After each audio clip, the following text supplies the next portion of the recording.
Hi, I'm Dr. George Springer. I work with Lifeworks Wellness Center here in Clearwater, Florida.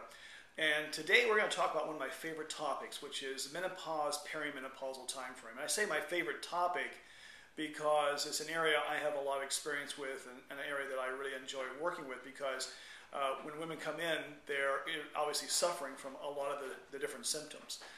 They're sometimes referred to as the seven dwarfs. I don't know all the seven dwarfs. You had grumpy, which most gals can relate to that. You had sleepy, which you wish you could get some. But normally I talk in terms of the big five symptoms, and that's going to be, again, sleeplessness and or difficulty sleeping. Sometimes that's because the mind's racing too much, and sometimes it's because you have a lot of hot flashes. Hot flashes then being a second symptom that tends to go along with this. Dryness of eyes, vaginal area, that's all part of this situation that tend to have. We also then begin to start having sometimes the other mood shifts that is part of this. And moods are a big part of what tends to get in the way. So we look at those symptoms, and those are all things that usually bring people in here. The real key is to understand is that you don't have to live with that. You don't have to have that. It's not normal to have those symptoms, even though menopause is a normal progress and process of life, but it's not necessarily something that you have to live with. There's a couple things that's important to know about hormones. Having taught endocrinology, there's some real key aspects that's come out over the last few years. Estrogen is not bad. Estrogen is part of what you've lived with, a big part of your life. Horse estrogen is not necessarily something that was good for you. That was what Permin was. That was what the drug was that caused so much problem. Because one, it's not natural for your body. You're not a horse, the thing is that doesn't work well in the human body. Secondly, a lot of times that was given unopposed. There usually has to be a balance between estrogen and progesterone. I won't get into that too much here, but just know that what caused a lot of the problems, it was kind of an alien estrogen. On top of that, there was never progesterone given with that, and that's what got a lot of women into trouble, and that's what made the headlines that got a lot of individuals afraid of estrogens. Now, the other problem with estrogen is that we're surrounded by chemicals and all kinds of pesticides and plastics. All of those tend to mimic estrogen.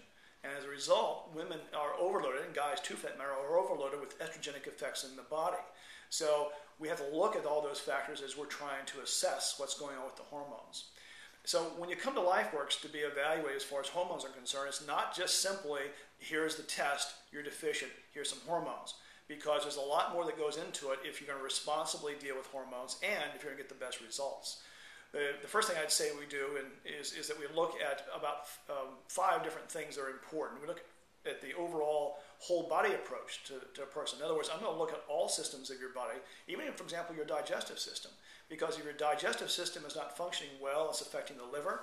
The liver metabolism can begin to impede how well hormones tend to work. And that's very important to make sure that that's part of that. Secondly, I'll look at the whole hormonal system. We'll look at how thyroid's functioning, how the adrenal's functioning. We'll even look at pituitary and hypothalamus function because all of those things are organs and hormones that work together. I describe the hormonal system like a symphony, and the ovaries and the estrogens that they put out are just a part of the musical tones, if you will, that your body tends to play. So we want to pay attention to those, but they're done in total. Certainly we'll look for deficiencies of hormones, and a lot of times a person doesn't necessarily need estrogen, they need progesterone, or they need the right balance of those two, and obviously those are things that we'll train to take a look at. But a very important key factor that we look at is are you metabolizing the estrogens efficiently? Are you using those in your body? And that's something that's often overlooked. I have women come in who actually have been on some estrogen or bioidentical hormones, and they're not metabolizing, using those efficiently. And that's down at the cellular level, and we have a way of evaluating that to determine if that's happening. So when you integrate all of those together, the whole person approach, really looking to see if the hormones are metabolizing, look at other hormonal influences, that begins to play an important role. And the last thing we tend to do is we make sure we look at the effects of the hormonal changes occurring with the neurotransmitters. Unfortunately, a lot of women are being put on antidepressants these days with menopause, which I think is actually I think it's terrible because those antidepressants tend to interfere with normal function. There's a relationship that takes place between the hormones and the neurotransmitters. That's why we have the mood swings that take place. But those neurotransmitters can be assessed and actually corrected from a more natural standpoint than just being put on some antidepressant effects overall. So what we're looking at is we're looking at the balance between hormones and the neurotransmitters as part of the overall process. So when you come to Lifeworks, we're really doing what we can to look at the whole person and to get those effects. And my final message, as I said before, is that it's not normal to have all the symptoms associated with this, and you don't have to live that way. Come to Lifeworks. We'll be glad to help you out. Thanks.